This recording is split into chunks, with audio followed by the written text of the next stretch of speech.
नमस्कार। Drug today medical times में आपका स्वागत है। मशहूर हास्य कलाकार राजू श्रीवास्तव को हाल के दिनों में जिम में एक्सरसाइज करते वक्त दिल का दौरा पड़ने की खबर ने लोगों को सकते में डाल दिया है। जानकारों का यह मानना है कि पिछले कुछ सालों में कम उम्र के लोगों के बीच दिल का दौरा पड़ने के मामलों में बढ़ोतरी देखी जा रही है। डॉक्टरों का कहना है एक अच्छी और मजबूत कदकाठी दिखने की होड़ में आजकल के युवाओं में ज़रूरत से ज़्यादा एक्सरसाइज करने की प्रवृत्ति बढ़ रही है।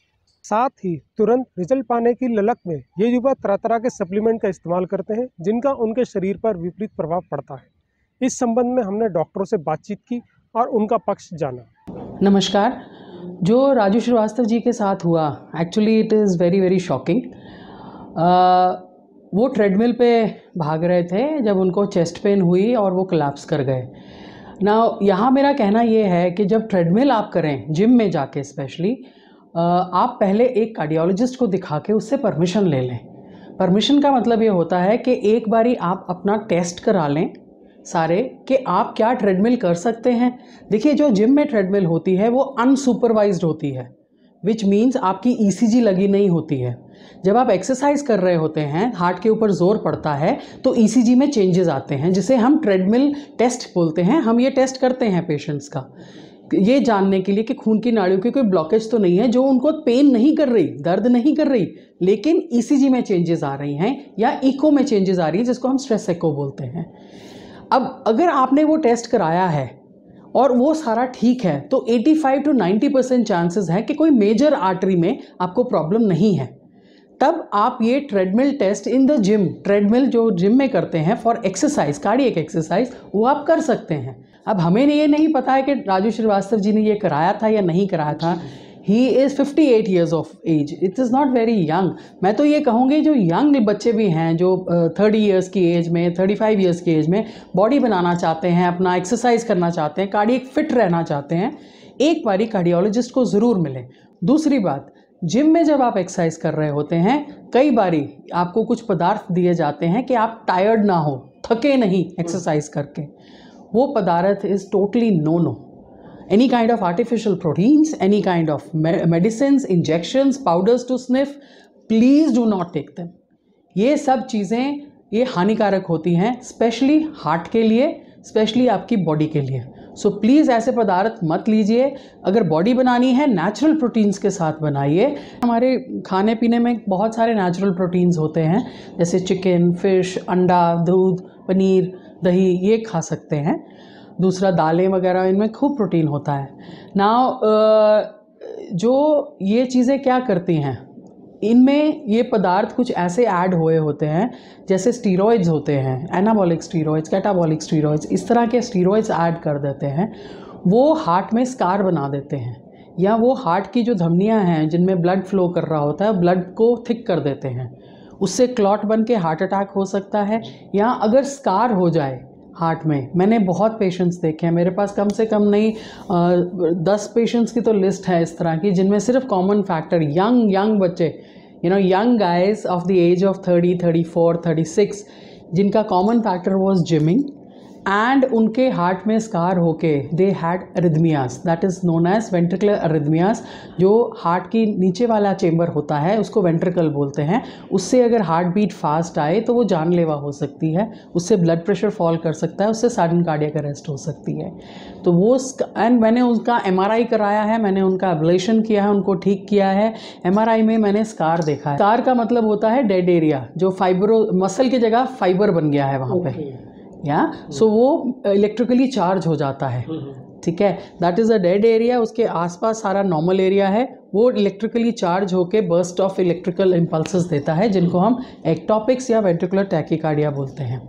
उन्होंने यह भी बताया कि दक्षिण एशिया के लोगों में दिल की बीमारी होने की संभावना ज़्यादा होती है। वेस्टर्न कंट्रीज़ के मुकाबले इंडियन सब कॉन्टिनेंट, जो इंडिया, भारत, पाकिस्तान, बांग्लादेश, इस एरिया के लोग हैं, इनके अंदर जेनेटिकली हार्ट डिजीज़ की संभावना बहुत ज़्यादा, फैली हुई हार्ट डिजीज़ बहुत ज़्यादा उसकी संभावना है। हमारे जो इंडियंस में कोलेस्ट्रॉल के जो लिपिड प्रोफाइल जिसको हम बोलते हैं, उसकी जो मात्राएं हैं वो इस तरह की हैं कि हमारे में कोलेस्ट्रॉल ज़्यादा होता है, ट्राइग्लिसराइड ज़्यादा होते हैं। All these factors they cause the thickening of the blood, जिससे क्लॉट बनते हैं और जिससे हार्ट अटैक होता है। एक तो ये कि हमारे देश में ये जो डायबिटीज़ भी बहुत ज़्यादा होने की वो है, एक सेंटर है डायबिटीज़ का यहाँ पे। Diabetes mother of all disease कहते हैं। तो जिन लोगों को हार्ट की प्रॉब्लम होती है वो उनको डायबिटीज़ होने की भी संभावना अधिक होती है। साथ साथ हमारी नए मॉडर्न लाइफस्टाइल में, जीवन शैली में इतना बदलाव आ गया है और मानसिक तनाव और खान पान के तौर तरीके सब बदल गए हैं। साथ साथ जो आपने बात की, कुछ इन दिनों यंग एज में कुछ प्रोमिनेंट कलाकारों को ऐसा हुआ, हार्ट अटैक हुआ, उसके कारण क्या हो सकते हैं? कुछ तो मानसिक तनाव, रेगुलर लाइफस्टाइल नहीं होना, समय पे खाना, समय पे उठना, नियमित रूप से जो जीवन शैली बिताते हैं वो नहीं करना, और साथ साथ कुछ लोग तो बहुत ज़्यादा, जो आजकल एक ट्रेंड हो गया है कि एक्सेस में एक्सरसाइज करते हैं, जिम वगैरह बहुत ज़्यादा जाते हैं, ज़्यादा एक्सरसाइज करते हैं। कुछ केसेस देखे गए कि जिम करने के बाद ही उनको अटैक आ गया। तो जब बहुत ज़्यादा, अगर हमें मालूम ना हो कि अंदर हमारी नसों में कुछ रुकावट है और हम फिर बहुत ज़्यादा एक्सरसाइज करें, तो कई बार वो नसें में छिल जाती हैं, और छिलने के बाद उसमें अगर थोड़ा बहुत तो कोलेस्ट्रॉल का जमाव होता ही है, पर वो खून के बहने में रुकावट उस समय नहीं डाल रहा होता। पर जब वो छिल जाती हैं तो उनके ऊपर ब्लड का क्लॉट बन जाता है। एक्सरसाइज करना अच्छी बात है और बहुत ज़्यादा एक्सरसाइज करना भी ख़राब बात है। स्पेशली आफ्टर कोविड क्या हो रहा है कि जब किसी को कोविड इन्फेक्शन होता है तो कोविड से कोरोना वायरस इंड्यूस्ड मायोकार्डाइटिस हो रहा है लोगों को ना। That myocarditis goes undetected. जो रूटीन हम टेस्ट करते हैं या रूटीन इन्वेस्टिगेशन करते हैं या डे टू डे लाइफ में, वो मायोकार्डाइटिस जो है वो डिटेक्ट नहीं होती है, पता नहीं चलता। लेकिन जब हम किसी कारण से स्ट्रेस में आते हैं या काफ़ी विगरस एक्सरसाइज कर ली, तो मायोकार्डाइटिस की वजह से जो हमारा मायोकार्डियम है, हार्ट की जो मसल है, वो उतनी एक्सरसाइज के स्ट्रेस को ले नहीं पाती, और उस वक्त क्या होता है कि वो इस्कीमिक हो जाती है। वो उसकी डिमांड जो ऑक्सीजन की या ब्लड की डिमांड वो पूरी नहीं हो पाती, तो फिर हार्ट अटैक हो जाता है। सो ये चीज़ कोरोना के पहले काफ़ी कम देखने को आई थी, बट कोरोना के बाद एक मायोकार्डाइटिस जो होता है ऐसा माना जा रहा है, उस मायोकार्डाइटिस की वजह से ये हो रहा है। अब लाइफस्टाइल में थोड़ी चेंजेस करनी पड़ेगी। एक्सरसाइज करें, ज़रूर करें, वॉक करें, जॉगिंग करें, बट विगरस एक्सरसाइज ना करें, कंट्रोल्ड एक्सरसाइज करें। That will probably prevent all this. उन्होंने जोर देते हुए कहा, बदलती जीवन शैली, बढ़ता शहरीकरण, प्रदूषण, मानसिक तनाव कम उम्र के लोगों के बीच बढ़ते दिल के दौड़ों के पीछे की मूल कारण है। हमारा पूरा लाइफस्टाइल चेंज हुआ है, अर्बनाइजेशन ऑफ द लाइफस्टाइल। इतना स्ट्रेस है हमारी डे टू डे एक्टिविटीज़ में because of corporatisation and multinational companies. सारे बच्चे आजकल उसी में काम कर रहे हैं, राइट। तीसरी बात, स्मोकिंग का इंसिडेंस इतना हाई है, प्लस खाने पीने का, कोई घर का खाना खाता ही नहीं है, सब बाहर के जंक खाते हैं। क्यों? घर का खाना is still the best, it is the safest, right. मेरे को हमेशा क्वेश्चंस पूछते रहते हैं लोग पब्लिक में आके कि हम ऑयल कौन सा यूज़ करें। अरे ऑयल तो कोई भी यूज़ करो, मात्रा उसकी कम करो, लेकिन घर का खाना तो खाओ। ये देखा गया कि मानसिक तनाव दो प्रकार का है। एक तो ये है कि जो रिसर्च में पाया कि पिछले 6 महीने में जिसको हार्ट अटैक हुआ, उसको पिछले 6 महीने में या तो अपने काम के स्थल पे, वर्क प्लेस पे मानसिक तनाव बहुत था, या उसको जॉब से हट गया था, या 6 महीने पहले उसको लगातार पारिवारिक मानसिक तनाव के कारण उसको हार्ट अटैक होने की संभावना अधिक हो गई। अब वो क्यों हुआ, तनाव से उसका हार्ट का क्या संबंध है? उसमें ये है कि जब इंसान हमेशा तनाव में रहता है तो उसके शरीर के जो तरह तरह के हार्मोन्स हैं, जो बैड हार्मोन्स हैं, वो रिलीज़ होते हैं, और वो एक तो कोलेस्ट्रॉल के जमाव को बढ़ाते हैं, और दूसरा हार्ट के जो रिलैक्स होने वाले हार्मोन्स हैं वो कम हो जाते हैं। हार्ट अटैक अगर आता है तो वो अचानक ही बहुत तेज़ दर्द बन के पैदा होता है। उससे पहले कई बार कोई सिग्नल्स नहीं आते कि हार्ट अटैक होने वाला है, पर हाँ कुछ लकी होते हैं, उनको पहले ऐसे इंडिकेशन मिलने लगते हैं कि वो होता है कि जैसे चलने फिरने में उनको सीने में आगे भारीपन हो जाना, और सांस में घुटन महसूस करना, और पसीना आना, और रुक जाते हैं तो उनको आराम आता है। वो इसलिए कि जब चलते हैं हार्ट को ज़्यादा पंप करना पड़ता है खून, और रुकावट होने के कारण सप्लाई मैच नहीं कर पाती, और जब वो रुक जाते हैं, आराम करते हैं, तो वो सप्लाई पूरी हो जाती। तो एक तो लक्षण हुआ कि चलने में भारीपन आना और रुकने में आराम होना, और साथ में उसके और भी पसीना आना और उल्टी होना या महसूस होना कि अभी कुछ हो जाएगा, कोई बहुत सीरियस प्रॉब्लम होने वाली है। वो दर्द आवश्यक नहीं कि बाह में निकले, कि ऐसा आम तौर पे है कि मेरा को दर्द तो होता है चेस्ट में, पर वो लेफ़्ट आर्म में नहीं जाता, इसलिए हार्ट अटैक नहीं है, हार्ट से रिलेटेड नहीं है, ऐसा नहीं है। आवश्यक नहीं है कि वो लेफ़्ट आर्म में जाए, वो आमतौर पे जाता भी है, पर नहीं भी जाए तो ये इसका मतलब ये नहीं कि हार्ट अटैक नहीं है। और दूसरा ये कि उसका कोई संबंध नहीं है लंबी सांस लेने से, खांसने से, छींकने से या करवट लेने से, और या हार्ट हम अगर दबा के देखें तो वो दर्द में फ़र्क पड़ेगा, ऐसा कुछ नहीं है। वो क्योंकि हार्ट तो एक अंदर बहुत वेल पैक्ड ऑर्गन है, तो उसको हम छू नहीं सकते। सबसे बड़ा सिम्टम जो होता है, जो मेजर एंड मोस्ट प्रिवेलेंट होता है, वो होता है कि छाती के ऊपर दर्द होता है, छाती में दर्द होता है, एंड प्लस ऐसे लगता है छाती के ऊपर वज़न रखा हुआ है, ठीक है। सांस लेने में दिक्कत हो सकती है। Now these are typical symptoms, इनको हम एसिडिटी करके नहीं अवॉइड कर सकते। एसिडिटी निकले तो बहुत अच्छी बात है, लेकिन आप हॉस्पिटल जाएं उसी वक्त, ताकि आपकी जांच हो सके और पता चल सके ना। कई बारी पेन लेफ्ट साइड छाती में ना होके यहाँ सेंटर में होती है, that can still be angina, it can still be a pain from the heart.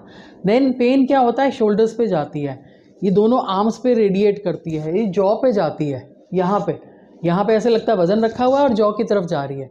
ये सारे सिम्टम्स अलॉन्ग विद स्वेटिंग, आंखों के आगे अंधेरा, ब्लड प्रेशर फॉल होना, सिंकिंग जैसी सिचुएशन लगना, और ब्रेथलेसनेस, सांस लेने में दिक्कत होना, ऐसे लगना that you are panting for air, you want fresh air to come in. ये सारे सिम्टम्स होते हैं जिनको हम हार्ट अटैक के सिम्टम्स बोलते हैं। हाइपरटेंशन, जो डायबिटीज़ है और हाइपरटेंशन है, ये दो मेजर रिस्क फैक्टर हैं। इसके अलावा मैं आपको बताना चाहूँगी, males, Indian males and family history, ये तीनों फैक्टर्स जो हैं, मतलब Indian males and family history of खून की नाड़ियों की ब्लॉकेज, ये दो मेजर रिस्क फैक्टर हैं जिनको हम चेंज नहीं कर सकते। जिनके परिवार में ऐसा है कि कम उम्र में, बड़ी उम्र में तो ये उम्र के साथ की बीमारी है हार्ट अटैक वगैरह, पर कम उम्र में अगर है हिस्ट्री कि और परिवार के सदस्यों को ऐसा हुआ है कि कम उम्र में हार्ट अटैक हुआ है, तो उन लोगों को सावधानी बरतनी चाहिए और अपने जो हार्ट अटैक के रिस्क फैक्टर्स हैं उनको चेक करवाना चाहिए। डॉक्टरों ने नियमित और संतुलित एक्सरसाइज, स्वस्थ खान पान और अनुशासित जीवन शैली को अपनाने पर जोर दिया। कार्डियक हेल्थ के लिए 40 मिनट्स की एक्सरसाइज कवरिंग 4 किलोमीटर्स, आज अगर आपको कार्डियक इवेंट हुआ है, ये नहीं कल से ये शुरू कर दें, हाँ, ग्रेजुअली ओवर 4 to 6 वीक्स आप अपना एक्सरसाइज का प्रोटोकॉल बढ़ाएं, और 40 minutes covering 4 kilometres is good for cardiac health. ना इससे ज़्यादा अगर आपको करना है तो वो आपका वेट लॉस एंड बाकी के आपको एडवांटेजेस देगी, कि कार्डियक भी ठीक रखेगी और वेट लॉस भी करेगी। जब ब्लड प्रेशर हाई होता है, शूट करता है ऊपर, अगर आप ब्लड प्रेशर की ट्रीटमेंट प्रॉपरली नहीं ले रहे, मैंने बहुत बारी देखा है मरीज़ आके बोलते हैं जी अब तो हमारा ब्लड प्रेशर ठीक है, हमने दवाई छोड़ दी। ये सबसे बड़ी गलती करते हैं, ठीक है। ब्लड प्रेशर ठीक इसलिए क्योंकि आप दवाई ले रहे हैं लगातार। अगर आपका ब्लड प्रेशर हाई हो गया है, इसका मतलब आपकी जो खून की नाड़ियाँ हैं, पूरी बॉडी की खून की नाड़ियाँ हैं, वो थिकन हो गई हैं, वो थिक हो गई हैं। उसको थिन करने का कोई तरीका नहीं होता, दवाई लेनी पड़ेगी आपको लगातार। और अगर एक गोली खा के आप ठीक रहते हैं या 2 गोली खा के आप ठीक रहते हैं, तो खाना भी तो 3 बार ही खाते हैं हम लोग, तब तो नहीं भगवान को बोलते हैं कि 3 बार भूख क्यों लगती है, लेकिन हाँ, गोली खाने के नाम पे हम लोग ज़रूर ये बोलते हैं, which is not right. So blood pressure की जो दवाई है वो लगातार लीजिए। अगर आप छोड़ेंगे, इंटरमिटेंटली मिस करेंगे, आपका ब्लड प्रेशर हाई हो सकता है। जब आपको खून की नाड़ियों की ब्लॉकेज होती है तब भी ब्लड प्रेशर हाई हो सकता है। उससे क्या होता है कि आपकी जो आँखों की नाड़ियाँ हैं, हार्ट की नाड़ियाँ हैं, किडनी की नाड़ियाँ हैं, आपके ब्रेन की नाड़ियाँ हैं, इन सब में प्रॉब्लम आ सकती है। ये फट सकती हैं क्योंकि ब्लड प्रेशर बहुत हाई हो गया है, ये फटने के चांसेस रहते हैं। और आपका ऐसे लगता है जैसे चेहरा बिल्कुल लाल हुआ हो, हेडेक बहुत ज़्यादा हो सकती है। और आइज़ का भी आपका जो है ना, हमारे सुपरफिशियल वेसल्स होती हैं या पीछे रेटिना होती है, उनमें ब्लीडिंग हो सकती है ब्लड प्रेशर हाई होने के बाद। हमारा चैनल ज़रूर सब्सक्राइब करें। पहले 100 सब्सक्राइबर्स को हमारी तरफ से ड्रग टुडे कॉपीज़ 1 ईयर के लिए फ्री दी जाएंगी और अगले 500 सब्सक्राइबर्स को हमारी तरफ से drug today medical times copy 1 साल के लिए फ्री दी जाएंगी। तो नीचे दिए गए बटन को ज़रूर क्लिक करें और सब्सक्राइब करें। अपनी कॉपी प्राप्त करने के लिए डिस्क्रिप्शन बॉक्स में दिए गए लिंक को क्लिक करें और मैसेज बॉक्स में अपने एड्रेस के साथ फ्री सब्सक्रिप्शन ज़रूर लिखें।